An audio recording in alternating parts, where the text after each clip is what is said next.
I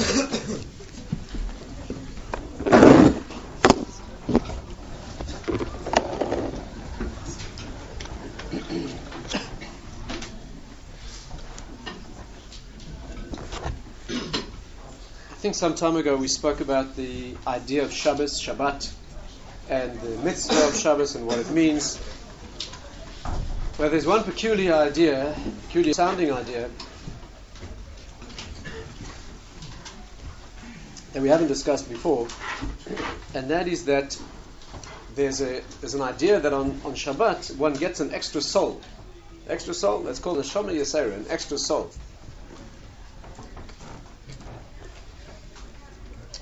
What is the meaning of this strange sounding idea? What does an extra soul mean?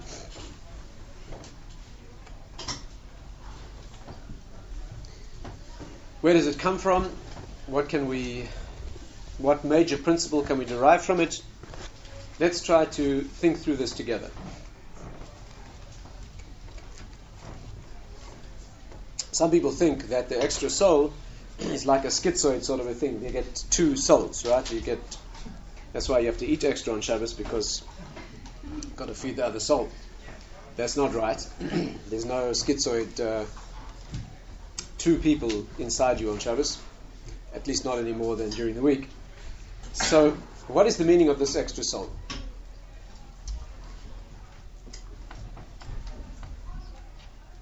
Maybe a very, I think, an interesting way to introduce it is there's a tefillah prayer that we say on Shabbos, which has a challenging sequence. Shabbat morning, and on a festival as well, on a Yom Tov, we say Nishmas Kol Chai. This has been described as extremely or uniquely poetic, and we say this only on Shabbos. In a normal weekday we don't say this prayer. Nishmas Kol Chai, the soul of all that lives. The word neshama, which begins it, nishmat kol chai, that's a noteworthy. Now we'll try and explain this. It doesn't say nefesh, which is the normal word for a living being, or for a human being. It says neshama. Neshama is something much higher. Try to understand what this means. But the problematic sequence is this. It says this. Ilu finu malay shira. If our mouths were filled with song, kayam, like the ocean, ulshonenu rina, and our tongues were like the ocean waves, and our lips were filled with praise like the expanse of the heavens, and our eyes shone like the sun. I mean, very, very expansive powers, right? And like the moon. And our hands were spread like eagle's wings, and our feet could run like deer. In other words, if we had the control and the power of the whole universe at our disposal, and we tried to use that to relate to Hashem, we wanted to talk about God's greatness and His might and His power and so forth, and we tried to apply all of that universal power to that enterprise, how close would we get to being able to express Hashem's greatness? We would not manage to praise you or thank you. How far would we fall short? Which means, loosely translated, on one part in 1,000, millionth, trillionth, zillionth, 10,000 times, zillionths, trillions, etc., more or less. Right? I mean, it's a very unusual sequence. We wouldn't manage 1,000th of a thousandth of 1,000, 10,000s. I mean, it goes on and on, right? We wouldn't be able to, and the reason is, of course, that if we had the power of the universe at our disposal, it wouldn't begin to relate to the infinite, no matter how big the universe is. You know, the modern theory of the universe is that it's finite. Right? The universe is finite. In fact, in modern physics, the universe is considered to be finite but endless. Finite but endless. How can you have something that's finite and endless? Yes, no? Because the term universe is used to define everything that exists. It sounds very deep, but how does that answer the question? So I'll tell you what they say in modern physics. They say there is a shape that is finite and endless. If you picture the universe as having the shape of the surface of a balloon, the surface of a balloon is certainly finite, but it's endless. There's no end on the surface of a sphere. That's the concept. But be that as it may, the universe is a finite thing. It certainly contains finite entities. And therefore, if you're as expansive as the universe, and you try to apply that universal power to Hashem's greatness, you wouldn't begin an inexpressibly small fraction of the job, because no matter how big a finite thing is, it's nothing compared to the infinite. Make sense? Yes? No? Anyone out there? Does this make sense? Do I need to say it again? That's the idea.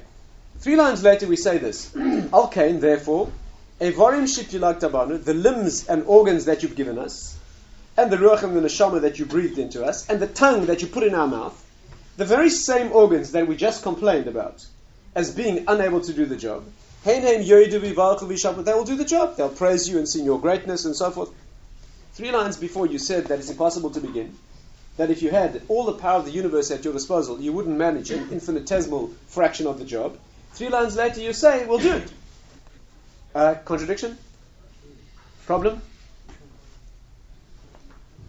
So there are a number of answers to this. One classic answer that's attributed to a number of sources is, which is a uniquely and typically Jewish answer, is, it's impossible, but that's irrelevant, we'll do it anyway. In other words, a Jew doesn't ask, the great Balei Musa say, don't ask if a thing is possible, ask only if it's necessary. It's not your job to worry about what's possible. All you have to worry about in life is it's necessary. If a job is necessary, do it. Possible, impossible, that's his problem, not yours. And therefore, the job is impossible, but you're here to relate to Hashem. You're here not to be stuck to the finite dimension of the world. You are here to transcend the finite dimension of the world and to expand and elevate yourself. And therefore, you have to relate to infinity, and therefore the fact that it's impossible is irrelevant, just do it. That's one answer. But I'd like to suggest to you a deeper answer, which can take us a long way. And that is that this tefillah, this prayer of Nishmas, the key is, this is the tefillah of the Neshama Yesera. This is the prayer of the extra soul of Shabbos. And that's why this prayer has to be said on Shabbos. In fact, we say it every day when the Gemara makes it clear that we have this extra soul dimension. Right? On days where we don't have it, we don't say it, and on days when we do say it. And in fact, it's essential to say. If you come late, for example, on Shabbos morning, right, to shul, which of course I'm sure you'd never consider doing. But if you did come late, this is something you can't omit. You can omit a lot of the rest of Sukkot Zimra, the introductory part of the Shabbos morning tefillah. You can omit that if necessary, certain parts. This part you cannot omit because it's an essential part of the tefillah. And the key is, this is the prayer of the Neshama Yesera. And the secret, amazing secret, is that the meaning of Neshama Yesera is that this extra soul is not another soul. But what it is, it's a deeper reach of soul into the body. The secret of Neshama Yesera is that there's a more potent expression. That means the sanctity, the kedusha, the elevated component of the human being. On Shabbos, amazingly, the beginner might think that on Shabbos it floats higher. But amazingly, the concept is it comes in lower. That means that this extra dimension of soul means a greater penetration of soul into the body than you have on a weekday. And the secret is that when you have that extra dose of soul, then the body can do infinite things. On a normal weekday, if you would take the lips and tongue and all the organs that we spoke about, and you try to use them to reach into an infinite dimension, it would be extremely difficult. You wouldn't manage an infinitesimal part of that. But on Shabbos, amazingly, those same bodily organs are connected to the spiritual world in a uniquely powerful way, to the extent that they can do a job that reaches into the infinite.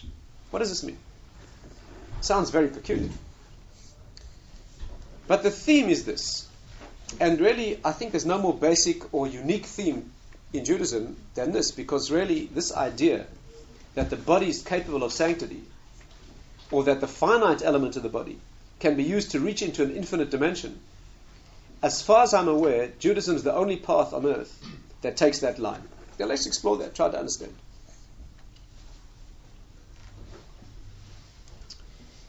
The history of this idea is that when the world was formed originally, the two dimensions of soul and body were formed in perfect harmony. This is part of a much broader pattern that's known in the Kabbalistic writing as lights and vessels. The world was formed with two currents of energy, two domains. Lights and vessels. Everything that exists in the world, the way it's put in some Kabbalistic sources, is that everything has a father and a mother. Father always means light, mother always means vessel. Right?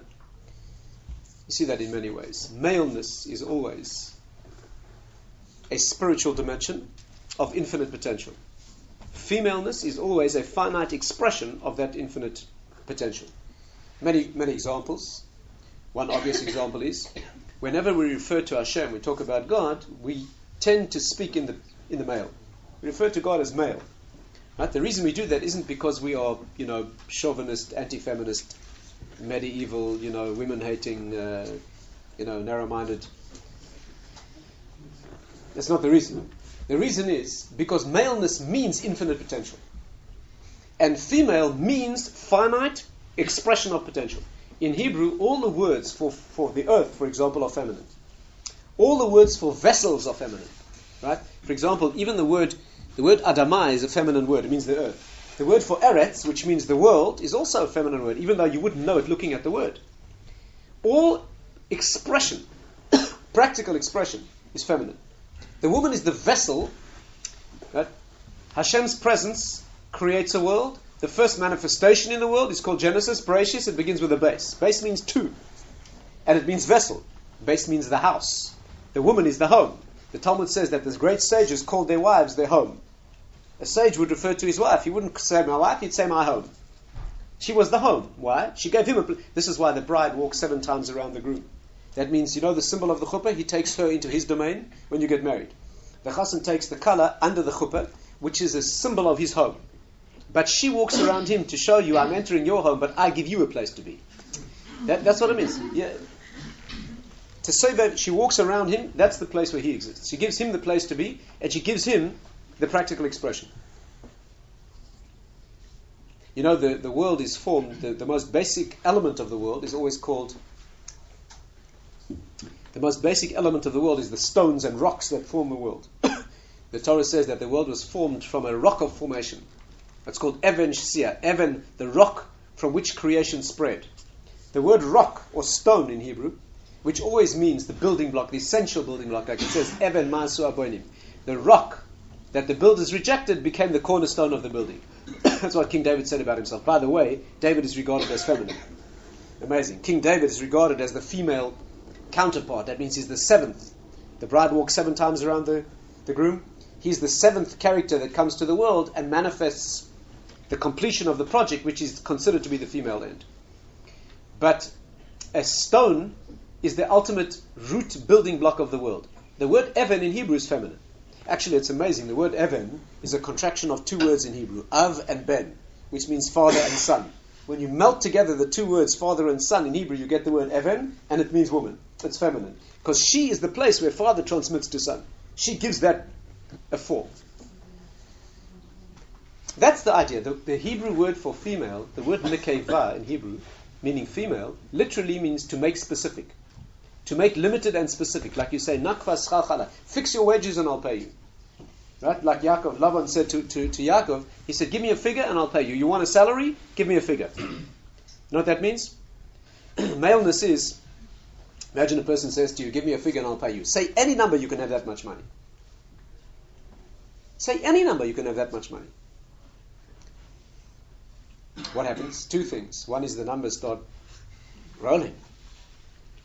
But the paradox is, until you say a number, you have nothing. The potential number gets more and more and more, but it's worthless. As soon as you say a figure, which is the female expression, 2 things happen. One is you get the money. 2, not a penny more. Total limitation. By the way, you know that male and female personalities are like that. If you say to a man, give me a figure, he won't say a figure, he'll just keep. That's maleness. It's the reason young men don't really want to get married, because as soon as you present them with a marriage option, they keep thinking to themselves, there's millions out there. I get married, I'll have just one. So you'd rather have none. Because maleness is the fantasy of potential. And femaleness is the bringing down to the specific. That's a common theme. And therefore, The lights are infinite, the vessels are finite. The vessel can only hold as much light as the vessel is able to hold. And the world, when it was formed originally, was a paradox of amazing harmony between an infinite light and a finite vessel. Actually, according to the Kabbalistic tradition, when the lights originally went into the vessels broke. Obviously. You've tried to put an infinite light into finite vessels, the vessels broke. That's the famous idea of the breaking of the vessels. I'm sure you're all accomplished Kabbalists and you know about this. The breaking of the vessels that happened before the world was created was the result. And then, of course, the creation represented a correction of the vessels, a reconstruction of the vessels, until the world was formed with a perfect harmony of infinite light inside a finite vessel. What did it look like in the human realm? The whole world looked that way. But if you looked at a human being who was formed that way, you found a being who had a body that was so elevated that there was no contradiction to the light. The human body was so elevated before man sinned, that an infinite soul could shine within it and be no contradiction. One way to grasp this, many ways to approach this, but one way to grasp it is, why does the Torah say that they wore no clothes? What's the Torah telling us that they wore no clothes and were not ashamed? What does that mean?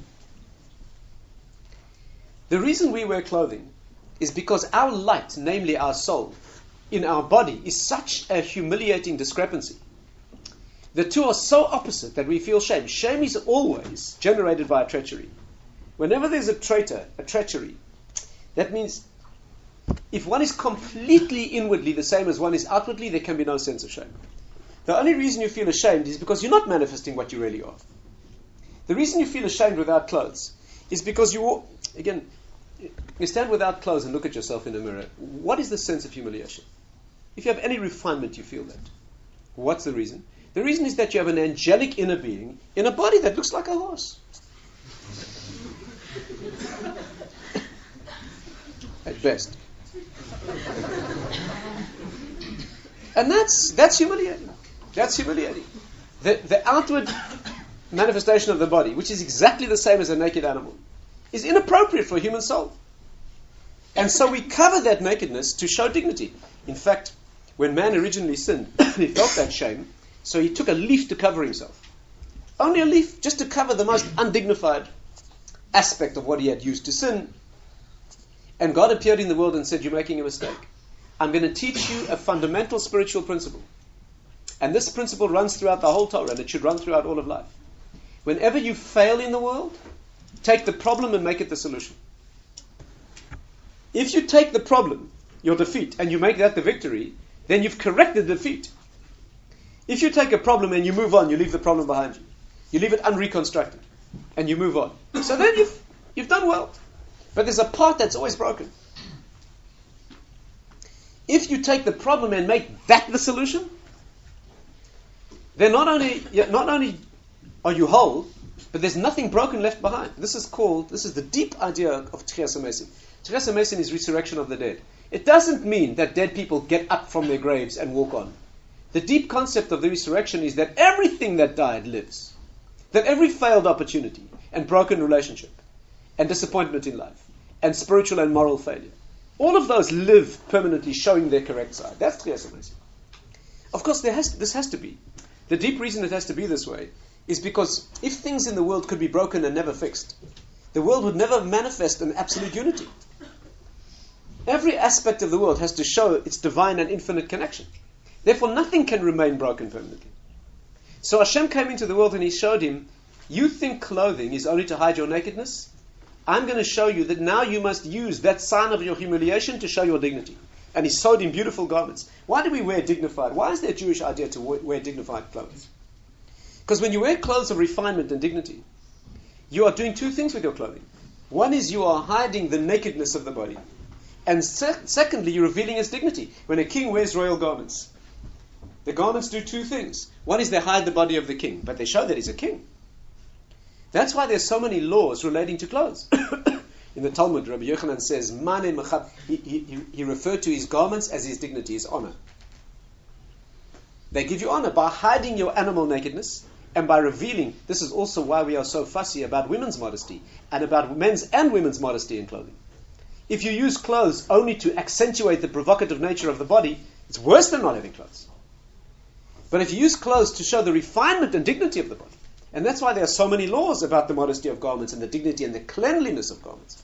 And by the way, that's why in our pre-Messianic age people don't care about clothes anymore. Because as the world moves into greater disharmony and chaos and less spiritual values, clothes have become less and less important. It's an amazing thing. If you go back and examine the history, there's no better place to talk about it than in England. Right? You go back 50 years in this country, certainly 60 years, people wouldn't appear in public unless they were decently dressed. A businessman wouldn't walk in the street unless he had his hat, waistcoat, suit. You couldn't go to a restaurant in this country without a jacket and tie. You weren't allowed into a restaurant. They didn't want your money unless you wore a jacket and tie. Right? Today, that's completely irrelevant. Today, people go to the opera in their pajamas. A baggy thing, we're advertising somebody's beer.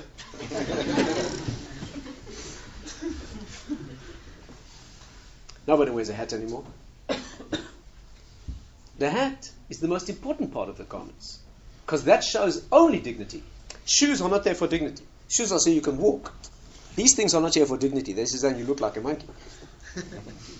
The lower garments on the body are more for covering and less for dignity.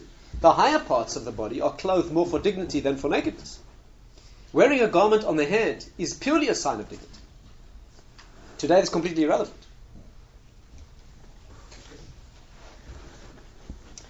The nature of garments is this. The Hebrew word beged, which means a garment, means treachery.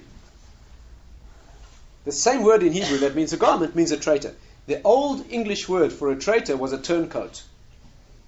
That was the old English word for a traitor. Actually, it's very interesting. An outer garment, a beged is a garment in Hebrew. An overcoat in Hebrew is called a me'il. A me'il is an outer garment. It also means treachery. You know that? The word me'ilah in Hebrew, the verb, means to take something sacred and use it for the profane. To betray sanctity and take it out. Me'ilah means when you go into the temple and you take something holy and you take it outside and use it in the profane world. That's the same idea again. By the way, the word beged means a vessel. You know that if you take the aleph base in Hebrew, it goes aleph, bet, gimel, dalet, etc. The aleph is always the letter of the lights and the spirit. Aleph is always a spiritual letter. That's why aleph has no sound. It's the only letter that is silent in Hebrew, because it's the letter of the spirit. The verb aleph in Hebrew means to elevate spiritually. Right? Aluf. Aluf is the highest rank. Aleph is the highest number in Hebrew. Right? La'alef in Hebrew means to teach or elevate. It's very likely that the English words elevate and aluf and maybe elephant come from aleph and aleph. It's possible. It's possible. There's a theory that English can be traced back to its Hebrew roots. But the aleph is always a spiritual letter. After you've got the lights, you build a vessel. What are the next three letters in Hebrew? Bet, gimel, dalet, beged. That's how the aleph base works. The aleph is the spiritual letter. The next three letters in sequence are the garment that are there to house the light. So when man was created originally, he didn't need clothing. The reason is that the garments of his body were so perfectly harmonized with the soul. There was no shame. The outside revealed the inside. In fact, the outside revealed the inside so perfectly you hardly saw the body. If you want an image, I would say, just as a very coarse and rough metaphor, if you want to picture what Adam must have looked like, first of all, he was the size of the universe. When he was created originally, he was the size of the universe. That's why the universe is the size it is, because he occupied it all. But his body was diaphanous and incandescent. If you want a picture of it, I would say it's something like, if you look at a person now, you see only the body. You look at a person, you see only the body. You see a soul? No. If you look at a person very carefully, you can make out the wisp of a glow on the face, which represents the soul. It's called the ziva upon him. Somebody of great spiritual refinement, you can see it more easily. It's that thing you see on the face, and a moment before death, it's there. A moment after death, you see it's not there anymore. That's why the face needs no clothing, by the way. Why don't we clothe the face? Because the face is spiritual enough that it carries a vestige of the original light. The eyes especially. That's why even where there is a clothing for the face, in some way the eyes are always. The face in Hebrew means, the word in Hebrew for face is panim. Panim means the face, meaning the outer face. But it's the same Hebrew word as pnim, meaning the inside. The eye, by the way, Hebrew word ayin, always means a place of revealing depth. The Hebrew word ayin The same word in Hebrew means a wellspring, a spring of underground water. In Hebrew, the word al-ein hamayim, ma'ayan. What does it mean? A place where hidden underground water breaks the surface and you can see it. That's what the eye is. The eye is the place that reveals the depth. It's no accident that the Talmud says that the eye is connected to the heart. Right?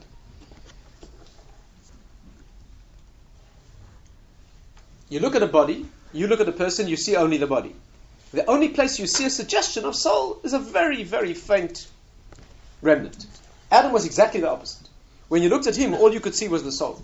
And if you looked very carefully, you could make out the wispy outline of a body. If you imagine looking at a 1,000-watt electric bulb, you can only see the light, you can't see the glass. You look very carefully, you might make out the glass. He was exactly the opposite of the way we are. Why? Because he was built in such a way that the vessel was only a vessel. The body wasn't there to speak for itself. The body was there to carry the soul. Right? Anytime you have a vessel or a medium containing a message, there's a rule in life. A successful medium is never seen. A very beautiful painting, you shouldn't see the paint. You should see what it's telling you. A beautiful piece of music, you shouldn't be hearing the sound, the note. You should be hearing the music. A beautiful person, you shouldn't be seeing the flesh. You should be seeing the soul emanate. Even in technology, let's bring it right down to the absolutely ridiculous. You have a computer. The computer has a thing called a graphic user interface, a screen. You don't want to see the screen. A bad screen is one where you see the screen. A good screen is where you see what it's showing you. You don't want to see the medium. You want to see what it projects. When you look at a human face, you're not supposed to be looking at a nose, and you're supposed to be, there's a person emanating from there. And that's how Adam was constructed. The body didn't interfere, it revealed. You know how the Talmud puts it? He was clothed in garments of light. He wore what's called kosmos or. He wore garments of light. What does that mean? You know, nothing in Torah is mere poetry. To be clothed in garments of light means to be manifest in a way that reveals and doesn't hide. The garment of light means to be presented in a medium that reveals you. Nothing would have been sillier than clothing. Light is the medium of revelation. So he wore garments of light. His body shone with his soul. After the sin, he was given garments of very similar word in Hebrew. Or means light, with an aleph. Or with an ayin means skin. There's a rule in Hebrew, we haven't got time now to go into it fully, but there's a rule in Hebrew that when an aleph becomes an ayin, it represents a fall from the spiritual to the physical. Aleph is the only silent letter in Hebrew, has no sound at all. Ayin begins to have a sound. It's one of the 5 guttural letters. People who pronounce Hebrew correctly, you can begin to hear the ayin. When an aleph becomes an ayin, make a list for yourself of Hebrew words that are spelled with an aleph, and spell them with an ayin, and you'll see the transition. I'll give you an easy example. Aleph Yud Nun in Hebrew means nothing is revealed. Aleph Yud Nun, Ein. Right, like Ein Sof means you can't see the end, something endless. Ein means is not revealed. Write it with an ayin, and you get the which does reveal. The tool that brings a thing into revelation, brings it down into manifestation. Whenever you take an aleph in Hebrew, and you transpose it for an ayin, the word that you result is a physical. Man was originally clothed in garments of aleph vav resh or, and after the sin, God clothed him in garments of ayin vav resh or. What does ayin vav resh mean? Skin. Or means skin. But if you spell it out, ayin vav resh spells blind. Iver, the same word in Hebrew. First he was clothed in garments that revealed him. Now he's clothed in garments that make, in English they call this a hide. Why is this called a thick? You have a thick hide. Where did they get the word hide from? The concept is that first it was a reveal, now it's a hide. That's where it comes from. And when that happened to man, the shame was such that he needed to cover that in a way that showed his dignity. The rule is, you take the problem and you use it for the solution. Now we take the outer layers that reflect our humiliation, and we use them as best we can to show our dignity. There'll be a time when that won't be necessary. The Talmud has a discussion: will the dead be resurrected with their clothes on or with their clothes off? Interesting discussion.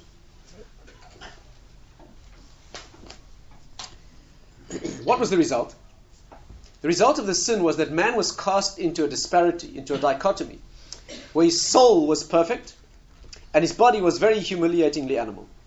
What's the solution? So, you have to hear this well.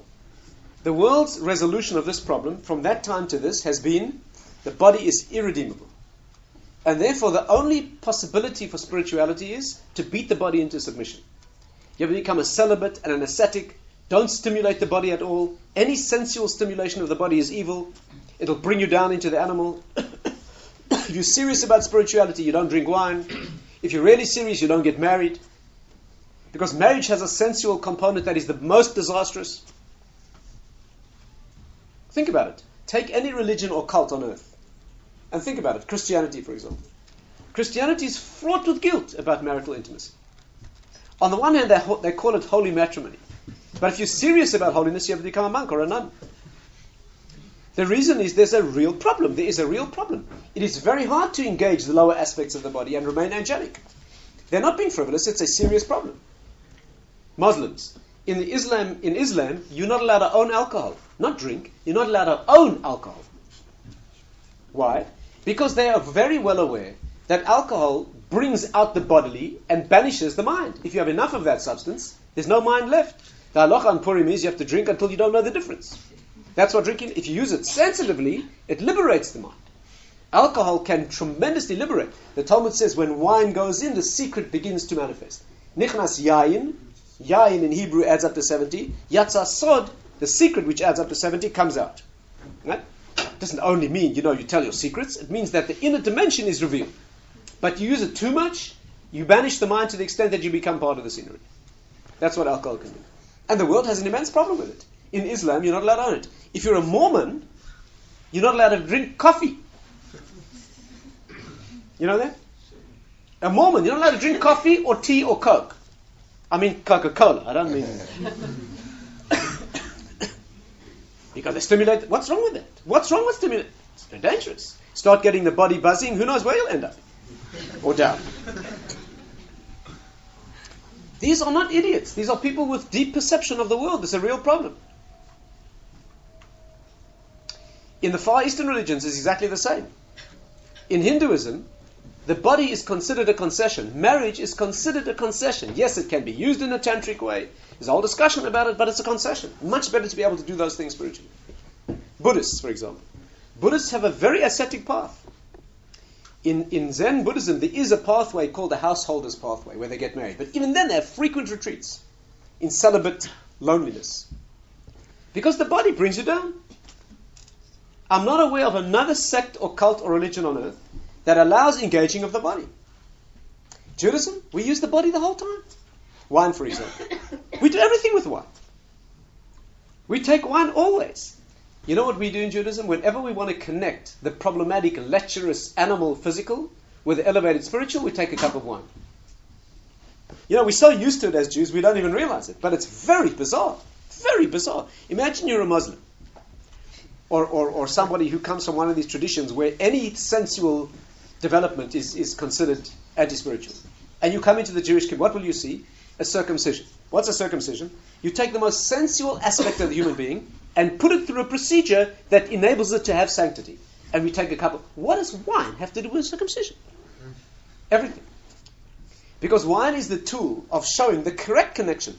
The Gaon of Vilna says that wine is the only substance known that doesn't obey the rules of the physical, but it obeys the rules of the spiritual.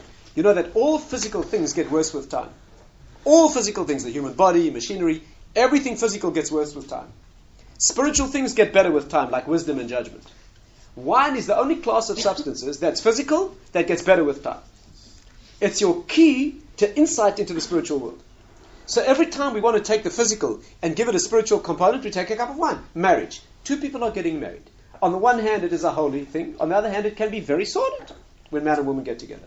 There's a cup of wine. Shabbos, where the mundane physicality of the week moves into the elevated dimension of Shabbos. You take a cup of wine. By the way, Havdalah is even more than that. Havdalah Saturday night is where Shabbos comes down into the week to spiral up higher next week than it was the week before. It's another connection of physical and spiritual. So every time we're using this. In the non-Jewish world, that's in the non-Jewish world, there's not a country where you can buy a drink unless you're at least 18. Some places you have to be 21. 21. You can drive a lethal weapon when you're 16, but you can't drink a beer. In Judaism, the kid's 8 days old, we put wine in his mouth. We have no problem with it. We grow up in it. It's part of what we do. It's very significant. The original fruit that Adam ate was a grape, according to one opinion in the Talmud. The one thing it for sure wasn't was an apple. Definitely wasn't. It was a grape. There's other possibilities. When Noah survived the flood, he planted grapes. First thing he did was grow wine. It was problematic. He should have planted wheat. You know what the Talmud says? That wine was created to comfort mourners. You know what that means? A mourner is shrunken into a limited world. And wine expands your world. Doesn't mean it makes you forgetful. The last thing that comforts a mourner is making you forgetful. That's a deep pain. Doesn't make you forgetful. It expands the consciousness. A mourner is shrunken in. That's why when you visit a mourner, you're not allowed to speak. You have to sit there to draw him out. And therefore, here's the pattern. The world decided that when man fell, the only solution was to banish the body. If you're serious about being spiritual, beat the body down. Become a celibate, an ascetic, sit on a mountaintop, pray, meditate, wear rough clothing, don't go near women, wine, sensual pleasures. They will bring you down. And Judaism is exactly the opposite. The single unique contribution that Abraham made to the world, Avram, he didn't bring spirituality to the world. That was there already. Shem and Ava were teaching Torah already. He brought to the world a unique concept. The concept is that if you want to get back to your spiritual height, you've got to go down into the animal and lift that up. Obviously, how will you reach? The deepest Jewish concept is the oneness of Hashem. Oneness means that everything has to be united. Not that you leave the physical behind and just regard it as discarded and dispensable. You have to bring it back to where it was before. And the rest of the world said to him, that's hopeless. Absolutely hopeless. You try and engage the body, you'll become an animal. And he said, you're right, it's dangerous, but we have to do it. And where we parted company with the rest of the world spiritually is that they all decided that to reach spirituality, you know where you even hear an echo of this, when Yitzchak blessed Yaakov and Esau, when Isaac blessed Jacob and Esau, when he blessed Esau, the father of the non-Jewish nations, he said that you will have the fat of the land, v'tal hashamayim me'al, and the dew of the heaven will be above. You live in a dimension where the fat of the land is here and the dew of heaven's above. If you want to reach that, you have to leave this. But when he blessed Yaakov, he said, you will have mital hashamayim u'mishmanei haaretz. You will live in a world where the dew of heaven and the fat of the land are mingled. That has to be your path. And we as Jews, we have the very difficult process of having to descend into the animal and the lecherous and the material and the physical and remain angels there. The whole idea of Hasidism, the whole Hasidic idea, is that the lower it is, the more potential it has for holiness. The darker the zone, the more potential for animal. This is why the most fallen aspect of the human being is the same mechanism that brings life to the world. There's nothing higher than bringing a new life to the world. And it's done in the most potentially sordid and inexpressibly animal fashion. The Kuzari says it's absurd. You can't go into detail. It's an absurdity. And that's Judaism. Marriage is called Kiddushin. Marriage in Judaism is called sanctification. The same area that the non-Jewish world uses as its curses and swear words, in Judaism is called sanctification. Of course, it requires modesty and hiddenness. There's a way to handle these things, of course. They're dangerous, no question. But that's what the Jewish idea is. And that's the concept. The concept of Neshama Yosera means that on Shabbos, when you reach more holiness, it doesn't mean you float higher. It means the spirit comes lower. The reason you can eat more on Shabbos is because this day of sanctity invites the soul into the body more. During the week, you shouldn't eat as much. It's dangerous.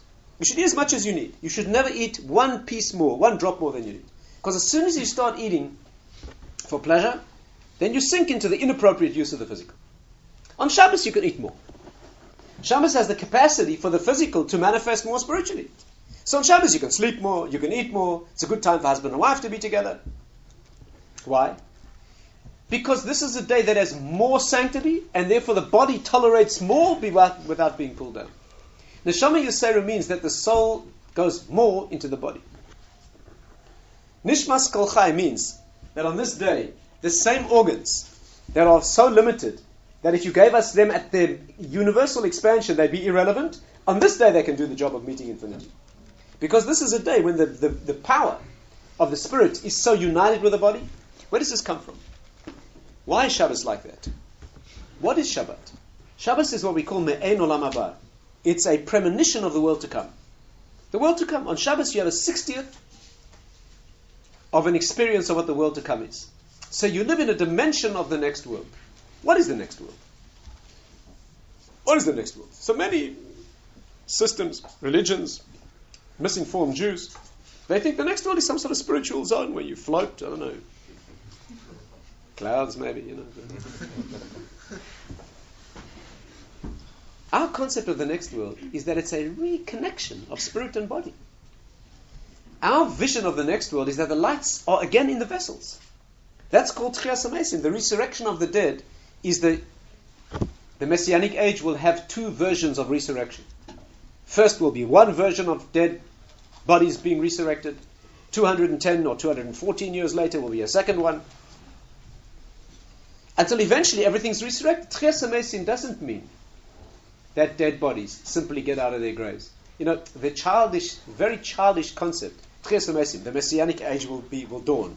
You'll be sitting there in the glorious sunshine, just outside the fence of the cemetery, and suddenly you'll hear kind of a vibration, see a grave open, a few bones will reassemble, shake themselves off, and they carry on. It's another party tonight, and another argument with the neighbors tomorrow, It's not Tchias HaMesim. Tchias HaMesim means that all that died is reconstituted.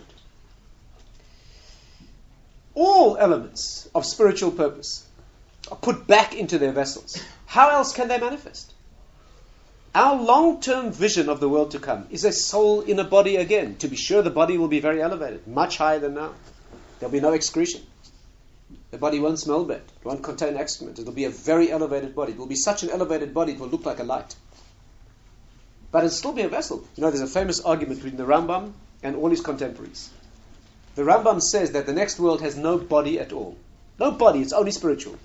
When the Torah says that the tzaddikim, the righteous people, will be sitting and enjoying meals, great feasts and so forth, it's all metaphor, says the Rambam. Everyone else says that's wrong. The next world will be a soul in a body. In these things there are no arguments. What the Rambam means is, of course there will be a soul in a body, but you call that a body? There will be a light in a vessel, but the vessel will be more light than the light is now. That can't be called a body. And the others say, no, that's called a body. It's a very subtle and refined argument. Everybody agrees that in the final revelation there will be a light of the soul in a vessel called the body. The body will be very elevated. It will look more than angelic. The angels will be looking up to us. But it will be lights in vessels. It must be that way. The reason you are who you are is because you have your unique vessel. That's what makes you unique. If you didn't have a vessel, you'd be part of the original oneness. You wouldn't be you to receive reward. And therefore, the long-term prospect, the final end result of this life is called the world to come, and the essence of that world is a resurrection. It's a Tchias HaMesim, which where soul and body are invested correctly. So what do you experience on Shabbos? On Shabbos you experience a foretaste, a premonition of Tchias HaMesim, where the ultimate light will be put back into an ultimate vessel, where the two are recombined. So on Shabbos you can live in your body comfortably. The rest of the week you should be uncomfortable. You should not allow the body too much pleasure. Definitely not, it's dangerous. But on Shabbos where eating is a mitzvah, by the way, the word mitzvah means to connect the two. The word mitzvah means a connection. It doesn't mean commandment. The word tzivuy in Hebrew means commandment. Mitzvah means where two things join, like tzevet, or betzav techada means in one bond. And did you notice that all the mitzvahs are physical actions? Of all 613 mitzvahs, I challenge you to find me 3 or 4 that are not physical actions. Physical actions? This is a spiritual system. How are you going to achieve spirituality by physical actions? Every part of the body is involved in a mitzvah. That's exactly what a mitzvah is. A mitzvah means take a part of the body and do an action with it in the finite and physical world that connects you to the one who commands. You provide a vessel for the light that way. He is the light and the instruction, and you are the cutting edge that carries it out in the world. Therefore, mitzvahs are physical actions. Abraham didn't bring to the world Torah. Torah was in the world. He brought mitzvah to the world, the sense of expression of a spiritual thing in a physical action. The non-Jewish concept is the last thing you want is a physical action. Get above that. Leave it behind. The non-Jewish world has a concept that the body is so irredeemable that you can let it do whatever you want. You know, on the dark side, on the positive side, the teaching is asceticism. Beat the body into submission. On the dark side is let the body do whatever it wants, as long as your mind's okay. You know, we saw that in Bilam. Bilam was the greatest prophet the non-Jews ever had. The greatest prophet, as great as Moses in some ways. The Talmud says that his physical expression in the world was unrepeatable. Just to give you one example, the Talmud says he married his donkey. I'm putting it refined. He had a female donkey. The great tzaddikim rode male donkeys. It says by Abraham and by Moshe and the Mashiach, they rode a white donkey. The Hebrew word chamor in Hebrew means a donkey. The same word means materialism. Chamor in Hebrew means a donkey. It's the most material of all animals. It's only material. Donkey has no mind, no spirit.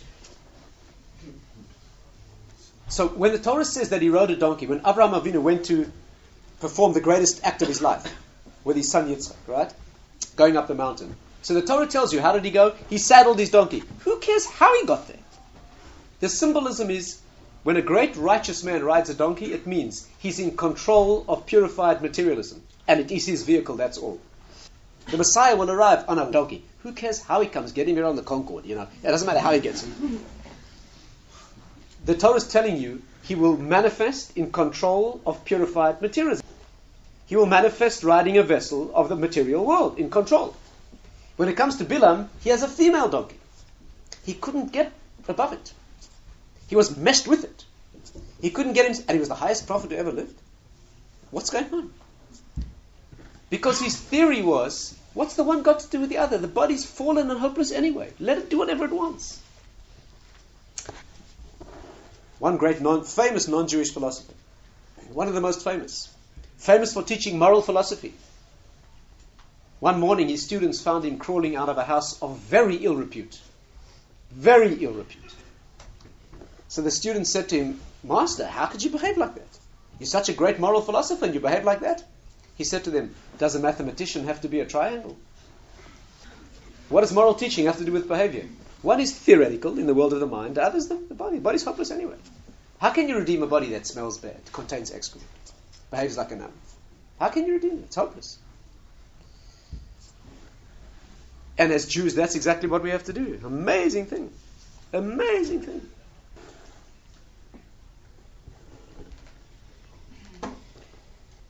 You know, when you read Musa books, they tell you how to become a spiritual person.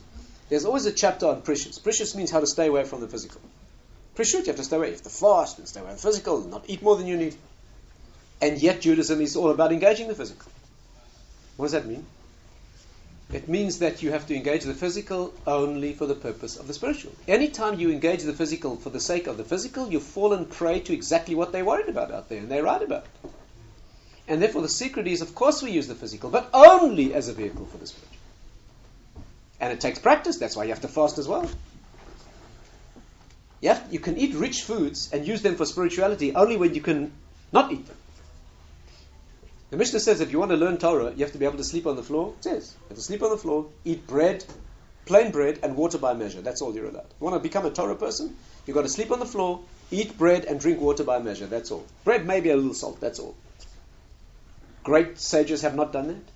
The meaning of the Mishnah is you have to be able to eat bread with salt, water by measure, and sleep on the floor, and it makes no difference to you. If it makes no difference to you, if you're perfectly satisfied with bread and salt and sleeping on the floor and water, then you can eat fatted duck. But as soon as you can't do with less than fatted duck, there's no hope for you. Once you can get away, once you can control yourself, so that you don't need the physicality, then you can use the physicality. So of course there's a process of fasting. Of course you have to learn to do that. You can only enjoy Purim if you can handle Yom Kippur.